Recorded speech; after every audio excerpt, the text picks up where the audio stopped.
Video like जरूर कर लीजिए और ऐसे वीडियो लगातार फ्री में पाने के लिए चैनल को तुरंत सब्सक्राइब कर लीजिए और बेल आइकन को जरूर टैप कर लीजिए ताकि आगे भी सारे वीडियो आपको मिलते रहे। यूट्यूब में फॉलो करते हैं तो प्लीज ये वाला फ्री टेलीग्राम चैनल जरूर ज्वाइन कर लीजिएगा। सारे नोटिफिकेशन सारे अपडेट यहीं पे आते हैं, ध्यान रखिए।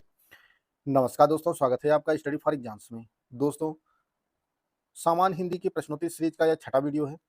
5 वीडियो पहले आ चुका है और उसके लिए प्लेलिस्ट भी बना दी गई है। प्लेलिस्ट को फॉलो करके सभी वीडियो आप लोग देख लीजिएगा। यह वीडियो आपके आगामी exam UP triple junior steno, UPP, UPSI के लिए जो है बहुत ही ज़्यादा महत्वपूर्ण है। तो आइए वीडियो शुरू करते हैं और देखते हैं आज का प्रश्न। तो आज का जो पहला प्रश्न है, निम्नलिखित में से कौन सा कथन सही नहीं है। 4 स्टेटमेंट दिया गया है। पहला स्टेटमेंट है, कर्मवीर पत्र के संपादक माखनलाल चतुर्वेदी थे। दूसरा स्टेटमेंट है, आजकल दिल्ली से प्रकाशित होने वाली पत्रिका है। तीसरा स्टेटमेंट है, दिनमान के प्रथम संपादक रघुवीर सहाय थे। और चौथा स्टेटमेंट है, पहल पत्रिका जबलपुर से प्रकाशित होती है। या उपरोक्त में से कोई नहीं। कौन सा कथन जो है सही नहीं, आपको पहचानना है। इसमें जो कथन सही नहीं है वो आपका ऑप्शन सी, दिनमान के जो प्रथम संपादक थे पत्रिका के, वह अज्ञेय जी थे, जिनका पूरा नाम सच्चिदानंद हीरानंद वात्स्यायन था। और इसका जो प्रकाशन शुरू हुआ था 1965 में। 1965 में जो है यह पत्रिका प्रकाशित हुई, पहली बार इसकी शुरुआत हुई। और इसके जो प्रथम संपादक थे वह अज्ञेय जी थे। और रघुवीर सहाय जो थे बाद में संपादन का कार्य किए थे इस पत्रिका के, लेकिन जो इसके पहले संपादक थे वह अज्ञेय जी थे। कर्मवीर पत्र के संपादक जो हैं माखनलाल चतुर्वेदी थे। और यह जो है जबलपुर से प्रकाशित होने वाली पत्रिका थी और इसकी शुरुआत जो है 1920 में हुई थी। 1920 में। आजकल दिल्ली से जो आजकल पत्रिका है, यह दिल्ली से प्रकाशित होने वाली पत्रिका है और यह जो है 1981 से प्रकाशित हो रही है। 1981 से। और इसे भारत सरकार के प्रकाशन विभाग द्वारा जो है प्रकाशित किया जाता है। पहले यह दोनों भाषाओं में यानी हिंदी और उर्दू दोनों भाषाओं में प्रकाशित होती थी, लेकिन वर्तमान में जो है केवल हिंदी में प्रकाशित होती है। पहल पत्रिका जो है जबलपुर से प्रकाशित होती है और इसकी शुरुआत 1973 में हुई थी। 1973 में। तो इसका जो सी वाला ऑप्शन है वह सही है। बढ़ते अगले क्वेश्चन की तरफ। अगला क्वेश्चन है, प्रकाशन वर्ष की दृष्टि से हरिवंश राय बच्चन की रचनाओं का सही क्रम। तो इसका जो सही आंसर है वह आपका ऑप्शन ए है। मधुशाला का जो प्रकाशन वर्ष है यह 1935 है। यह 1935 मधुशाला जो प्रकाशित हुई यह 1935 में। और मधुबाला यह 1936 में। 1936 में। मधुकलश यह 1937 में। और निशा निमंत्रण जो है यह 1938 में प्रकाशित हुई। 1938 में। इसका सही आंसर है आपका ऑप्शन ए। लेखक और उसकी कृति के युग्म का कौन सा युग्म गलत है। 4 रचनाएं दी गई हैं।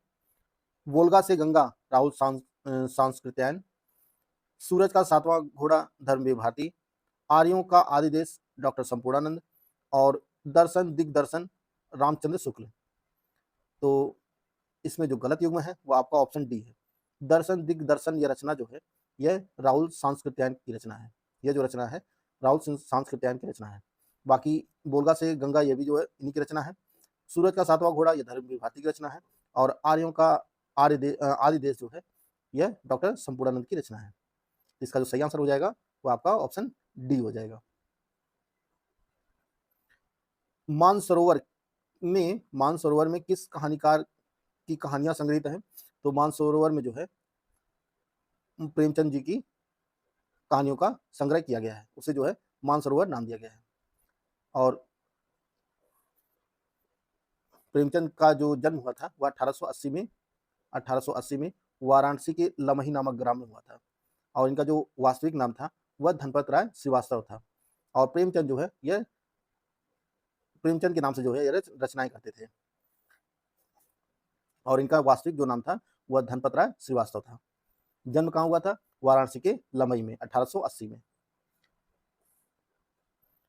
कौन हिंदी के प्रथम आत्मकथा लिखने वाले लेखक माने जाते हैं। हिंदी के प्रथम आत्मकथा लिखने वाले लेखक जो माने जाते हैं वह बनारसीदास जैन। इसका ए ऑप्शन जो है वह सही है। और इनका जो रचना है अर्धकथानक,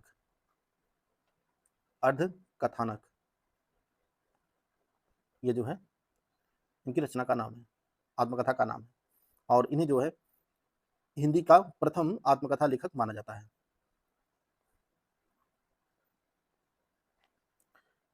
अष्टछाप के कवि नहीं हैं। इनमें से कौन से एक कवि जो है वह अष्टछाप के नहीं है, आपको पहचानना है। नाभादास, कृष्णदास, परमानंद दास, नंददास या उपरोक्त में से कोई नहीं। तो इसका जो सही आंसर है वह आपका ऑप्शन ए, नाभादास जो है अष्टछाप कवियों में शामिल नहीं है।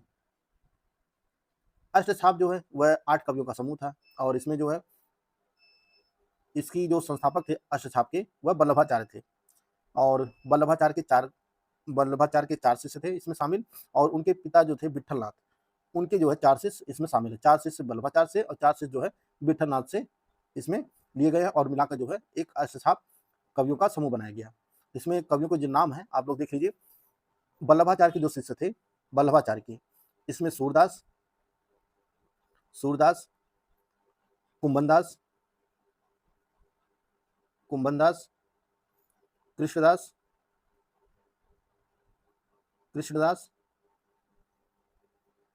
ये 4 जो है और एक नंददास, ये 4 जो हैं यह वल्लभाचार्य के शिष्य थे। सूरदास, कुंभनदास, कृष्णदास और परमानंदास, ये जो 4 कवि थे यह वल्लभाचार्य के शिष्य थे और 4 जो विट्ठलनाथ के जो शिष्य थे उसमें नंददास थे, नंददास, चतुर्भुज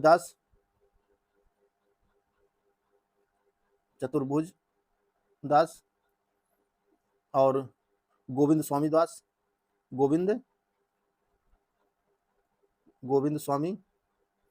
और छीत स्वामी। इनका नाम जो है वह छीत स्वामी। ये 4 कवि जो है वह विट्ठलनाथ से थे, ये विट्ठलनाथ के शिष्य थे। इसका जो सही आंसर है वो आपका ऑप्शन है नाभादास जो है इसमें शामिल नहीं है। कृष्णदास, परमानंद दास, नंददास ये तीनों लोग जो हैं वह अष्टछाप के कवि हैं। हिंदी साहित्य के इतिहास का लेखन सर्वप्रथम किस भाषा में हुआ? तो हिंदी साहित्य का जो इतिहास का लेखन जो सर्वप्रथम किया गया वह फ्रेंच भाषा में किया गया और इसके जो लेखक थे वह गार्सा द तासी थे। गार्सा द तासी और इनकी जो रचना है गार्सा द तासी की, यह इस्तवार द ला लिटरेचर हिंदुस्तानी, यही जो है वह रचना है इनकी गार्सा द तासी का और यह हिंदी साहित्य का जो है प्रथम इतिहास है और यह प्रकाशित हुआ 1839 में। 1839 में जो है यह प्रकाशित हुआ था। हिंदी साहित्य के इतिहास को व्यवस्थित रूप देने का श्रेय किसे जाता है? तो हिंदी साहित्य के इतिहास को व्यवस्थित रूप देने का जो श्रेय जाता है वह आचार्य रामचंद्र शुक्ल को जाता है और इन्होंने जो रचना किया है हिंदी साहित्य पर और उसका नाम है हिंदी साहित्य का इतिहास। यह जो है हिंदी साहित्य का इतिहास, यह जो है इनकी रचना है और यह प्रकाशित हुआ था 1929 में। इसका ऑप्शन बी सही है। निम्नलिखित में से कौन सा हिंदी साहित्य का काल विभाजन नहीं है? आधुनिक काल, भक्तिकाल, रीतिकाल, संयुक्त काल या उपरोक्त में से कोई नहीं। तो इसमें जो हिंदी साहित्य का काल विभाजन नहीं है वो आपका ऑप्शन डी है, संयुक्त काल जो है इसमें शामिल नहीं है। हिंदी साहित्य का काल विभाजन जो है कुल 4 पार्ट में किया गया है। पहला है आदि या वीरगाथा काल और इसका जो टाइम पीरियड माना जाता है वह 1000 ईस्वी से 1350 ईस्वी तक माना जाता है, 1350 ईस्वी तक। और दूसरा है भक्तिकाल और इसका जो काल माना जाता है वह 1350 से 1650 माना जाता है, 1650 तक। और रीतिकाल, तीसरा है रीतिकाल इसका जो टाइम पीरियड है यह 1650 से 1850 माना जाता है, 1850 तक। और चौथा है आधुनिक काल का जो टाइम पीरियड माना जाता है वो 1850 से अब तक, 1850 से अब तक का जो काल है वह आधुनिक काल माना जाता है। तो टाइम पीरियड पे आप लोग बहुत मजा आएगा क्योंकि अलग अलग विद्वानों ने जो है इसका टाइम पीरियड जो है अलग अलग दिया। जैसे रामचंद्र शुक्ल जो है यह आदिकाल या वीरगाथा काल का जो टाइम पीरियड माने हैं वह 1050 से 1375 तक माने हैं। तो इसमें आप लोग रफली जान लीजिए कि जो है वीरगाथा काल का जो टाइम पीरियड था वो 1000 से 1350 तक था। भक्ति काल का जो टाइम पीरियड था वो 1350 से 1650 था। रीत काल का 1650 से 1850 था और आधुनिक काल जो है वह 1850 से अब तक है। तो इसी के आसपास में जो है आप लोग इसको मानिएगा। बढ़ते अगले क्वेश्चन की तरफ। अगला जो क्वेश्चन है वह हिंदी भाषा का प्रथम प्रामाणिक ग्रंथ कौन सा है?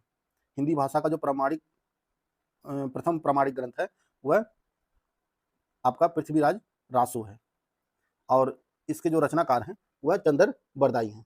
चंद्र बरदाई हैं इसके रचनाकार और इस पुस्तक में जो है पृथ्वीराज चौहान के जीवन चरित्र का जो है वर्णन किया गया है इसमें। इसका ऑप्शन सी सही है।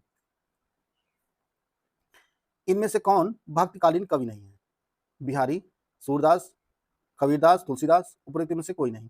इसमें जो बिहारी है यह भक्तिकाल के कवि नहीं है। बाकी सूरदास, कबीरदास, तुलसीदास ये तीनों जो है वह भक्तकालीन कवि हैं। बिहारी यह रीतकाल के कवि थे। बिहारी जो थे वह रीतकाल के कवि थे और यह जयपुर के राजा थे जय सिंह, इनके जो है दरबारी कवि थे यह बिहारी। निम्नलिखित में से कौन ज्ञानाश्रयी शाखा के कवि हैं? तो ज्ञानाश्रयी शाखा के जो प्रमुख कवि हैं वो आपके कबीरदास हैं। निम्नलिखित में से कौन सी रचना तुलसीदास की नहीं है? रामचरितमानस, गीतावली, कृष्ण गीतावली, भक्तमाल, उपरोक्त में से कोई नहीं। इसमें जो भक्तमाल रचना है यह नाभादास की है। नाभादास की रचना है भक्तमाल। बाकी रामचरितमानस, गीतावली, कृष्ण गीतावली यह तीनों रचनाएं जो है तुलसीदास की रचनाएं हैं। मैथिली शरण गुप्त का संबंध आधुनिक काल के किस युग से है? मैथिली शरण गुप्त का संबंध आधुनिक काल के किस युग से है? छायावादी युग, शुक्ल युग, छायावादोत्तर युग, द्विवेदी युग, उपरोक्त में से कोई नहीं। तो मैथिली शरण गुप्त जी जो है वह द्विवेदी युग के कवि हैं। द्विवेदी युग के कवि हैं मैथिली शरण गुप्त जी।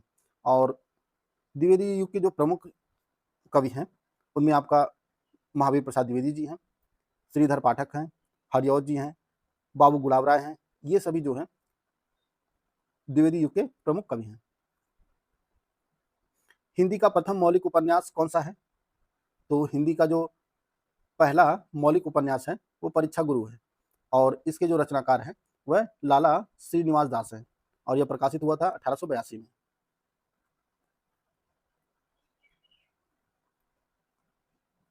निम्नलिखित में से कौन सी पुस्तक जो है मुंशी प्रेमचंद द्वारा लिखित नहीं है?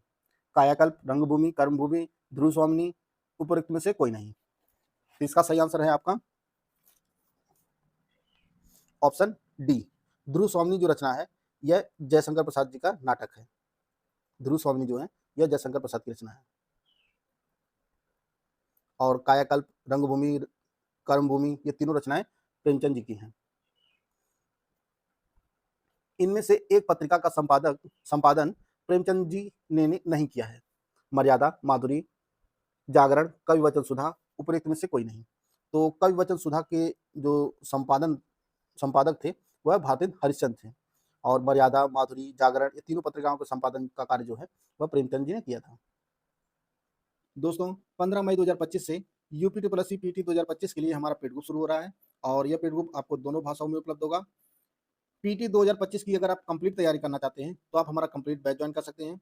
इसके लिए जो फीस रखी गई है वो 1500 रुपये रखी गई है। इसमें पूरा स्टडी मटेरियल दिया जाएगा, टेस्ट सीरीज प्रोवाइड किया जाएगा, पेड क्विज प्रोवाइड किया जाएगा, सब कुछ जो आपको इसी में प्रोवाइड किया जाएगा। अगर आपने ये पेड ग्रुप ज्वाइन कर लिया है तो आपको कोई भी और पेड ग्रुप या कुछ भी ज्वाइन करने की जरूरत नहीं है। सब कुछ जो स्टडी मटेरियल, टेस्ट सीरीज सब कुछ आपको इसी में प्रोवाइड की जाएगी।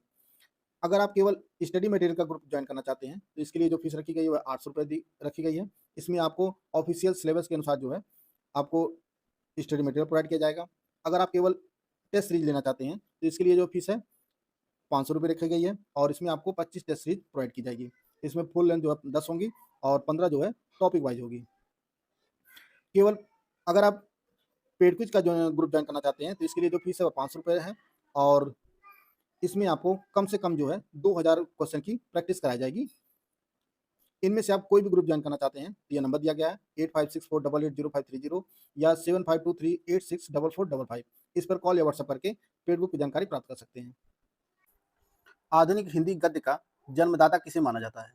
तो भारतेंद्र हरिश्चंद्र जी को जो है आधुनिक हिंदी गद्य का जन्मदाता माना जाता है। और खड़ी हिंदी बोली का जो जनक माना जाता है वह अमीर खुसरो को माना जाता है। भोर का तारा एकांकी के लेखक कौन है? तो जगदीश चंद्र माथुर जो है भोर का तारा एकांकी के लेखक हैं। इनमें से नागार्जुन द्वारा रचित कौन सी रचना नहीं है? 4 रचनाओं के नाम दिए गए हैं। उस जनपद का कवि हूँ, बादलों को घिरते देखा है, तुमने कहा था, पुरानी जूतियों का कोरस। तो इसका जो सही आंसर हो जाएगा वह हो जाएगा आपका option D, sorry option A इसका सही आंसर है।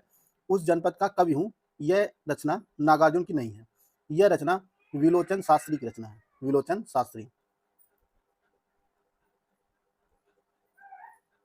यह रचना जो है विलोचन शास्त्री की है। बाकी तीनों रचनाएं जो हैं बादलों को घिरते देखा है, तुमने कहा था, पुरानी जूतियों का कोरस, ये तीनों रचनाएं नागार्जुन द्वारा रचित हैं।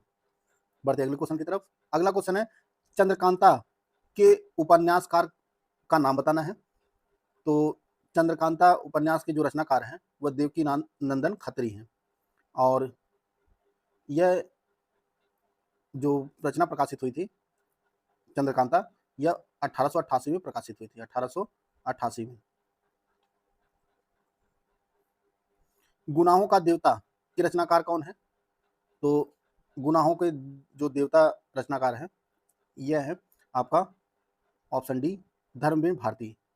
यह रचना जो है धर्मवीर भारती की है और यह प्रकाशित हुआ था 1959 में। 1959 में यह जो है प्रकाशित हुआ था। और धर्मवीर भारती जी का जन्म जो हुआ था यह प्रयागराज में 1926 में हुआ था। 1926 में इनका जन्म हुआ था प्रयागराज में। इसका ऑप्शन डी सही है। वर्ष 2016 का साहित्य अकादमी पुरस्कार किस रचनाकार को दिया गया है? तो 2016 का साहित्य अकादमी पुरस्कार नासिरा शर्मा को दिया गया है और यह इनकी रचना है पारिजात। पारिजात, इसके लिए जो है इन्हें दिया गया है 2016 का साहित्य अकादमी पुरस्कार नासिरा शर्मा को। आदिकाल के पहेलियां लिखने वाले कवि थे। तो इसमें जो है खुसरो को पहेलियों के लिए जाना जाता है। इसका ऑप्शन बी सही है। अगला प्रश्न है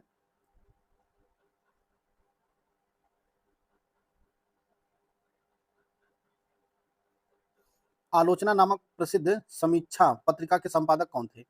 आलोचना नामक प्रसिद्ध समीक्षा पत्रिका के संपादक कौन थे? 4 ऑप्शन दिया गया, ऑप्शन आप लोग ध्यान से पढ़िए। तो इसके जो संपादक थे वह आपका डॉक्टर नामवर सिंह थे और इसे शुरू किया गया था 1951 में। 1951 में शुरू किया गया था शिवदान सिंह चौहान के द्वारा और यही जो इनके संपादक भी थे। और बाद में जो है इसके संपादक जो है नामवर सिंह बने। इसका ऑप्शन ए सही है।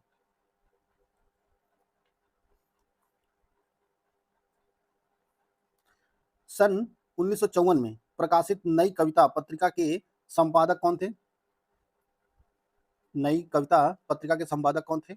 तो इसका जो सही आंसर हो जाएगा वह हो जाएगा आपका ऑप्शन डी, जगदीश गुप्त। नई कविता पत्रिका के जो संपादक थे 1954 में वह जगदीश गुप्त थे।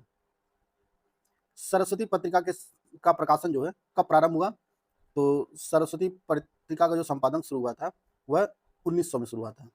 सन 1900 में शुरू हुआ था और इसका संपादन जो है महावीर प्रसाद द्विवेदी जी ने किया था। कब से कब तक? 1903 से 1920 तक इसका संपादन जो कार्य किया था वह महावीर प्रसाद द्विवेदी जी ने किया था और यह पत्रिका जो है इलाहाबाद से शुरू हुई थी। इलाहाबाद से।